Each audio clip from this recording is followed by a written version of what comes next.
नमस्कार साथियों।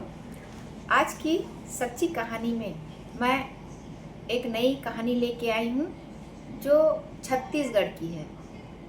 तो ये लगभग एक पुनर्जन्म की कहानी है। अभी वो बच्चा लगभग 6-7 साल का है। लेकिन जैसे कई किस्सों में बताया जाता है कि उनको याद रहता है, लेकिन यहाँ पर याद तो नहीं है। लेकिन जब वो उनका जन्म हुआ तो अपने परिवार में ही आया और वो सपना देख के आया। सपना कैसे दिया, क्या हुआ, और उनका जो पहले जन्म का जो राशि का नाम था, जो तिथि थी, वो भी सेम का सेम आया। तो इससे वो पूरी तरीके से पता चला कि जन्म उन्हीं का हुआ है। तो चलिए इसकी कहानी की हम शुरुआत करते हैं। ये कहानी लगभग 1960-65 की है। वो एक ब्राह्मण परिवार में जन्म लिया। वो 5 भाई थे, 5 भाई और 2 बहन। उनमें ये सबसे छोटा था और बाकी सब भाई थे। उनकी आर्थिक स्थिति सही नहीं थी। अब वो ब्राह्मण परिवार में पैदा हुए थे, तो उनके पिताजी पूजा पाठ कथा यही करते थे। ये पांचों भाई और दोनों बहन पढ़ाई में बहुत अच्छे थे, अच्छे से निकले और इन्होंने अपनी काबिलियत के बल पे अच्छी अच्छी नौकरियां प्राप्त की। अब जो सबसे छोटा जिनके बारे में मैं बात कर रही हूँ, उनका नाम था नारायण। और जो बड़े चारों भाई थे वो शिक्षा विभाग में गए, लेकिन इनका मानना था कि सभी, और उनकी जो बहन थी वो भी थी, तो इनका मानना था कि सभी जो शिक्षा विभाग में जा रहे हैं, मैं थोड़ा हट के जाऊँ। तो इन्होंने अलग नौकरी की, एक क्लर्क के रूप में, जो कृषि विभाग में रहता है, उनके रूप में इन्होंने अपनी नौकरी ज्वाइन की। अब ये जो ट्राइबल एरिया है वहाँ पर गए और इनको अपने परिवार से बहुत ही प्यार था। जो भाई बहन थे, इनका आपस में बहुत ही ज़्यादा प्रेम था। ऐसे ही इनके बच्चे भी हुए। जैसे उन लोग इतनी कठिन परिस्थिति में रहते हुए अपना नौकरी प्राप्त किए थे, ऐसे ही इनके बच्चे भी बहुत होशियार थे और वो भी सभी नौकरी में रहे। अब सभी अपने घर में खुशी खुशी रहते हैं।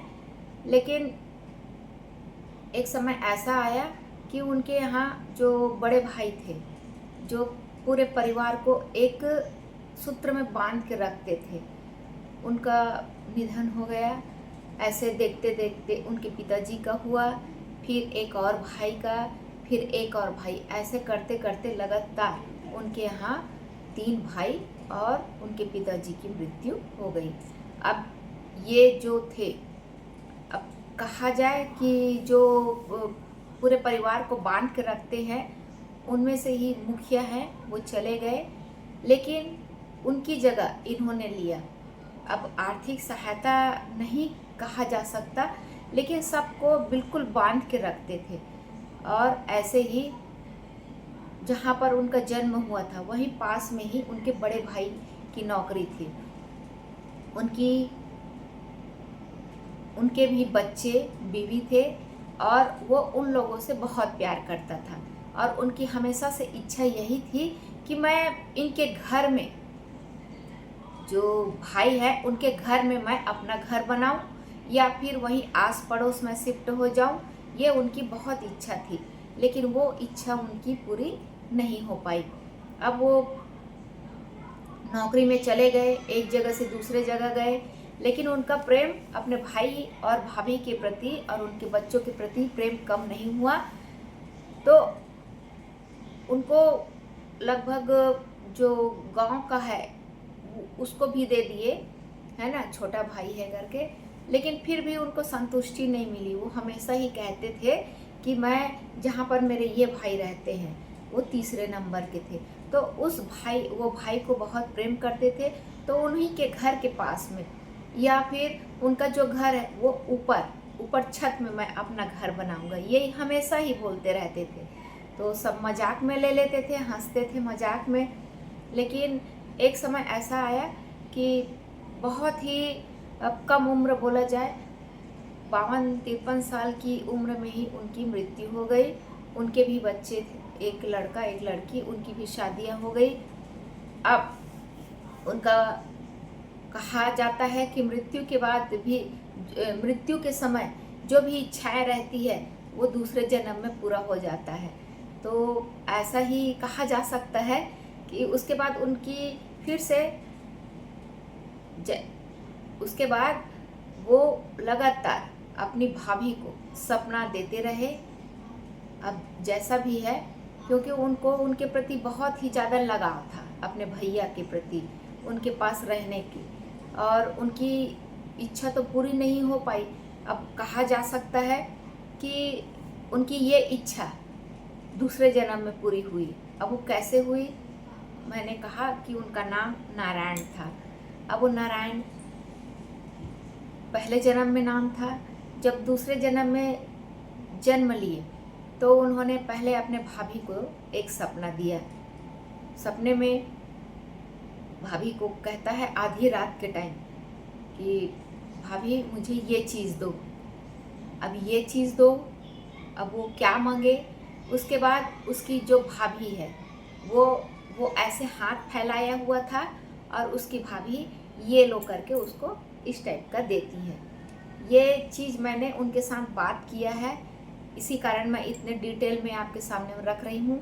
और इस चीज़ों का, ये छत्तीसगढ़ की कहानी है। मैं उनका पूरा परिचय या उनकी जानकारी इस कारण नहीं देना चाहती हूँ क्योंकि कोई भी मीडिया वाले या कोई भी जाते हैं तो उन्होंने मुझे पर्सनली कहा है कि इन चीज़ों को आप यानी हमारी जानकारी ना दें। आप कहानी बता सकते हो लेकिन इसके बारे में जानकारी आप ना दें। तो उन्होंने उस दिन सपने में देखा, तो पहले से ही उनका एक बेटे का बड़ा लड़का था और ये वाला छोटा।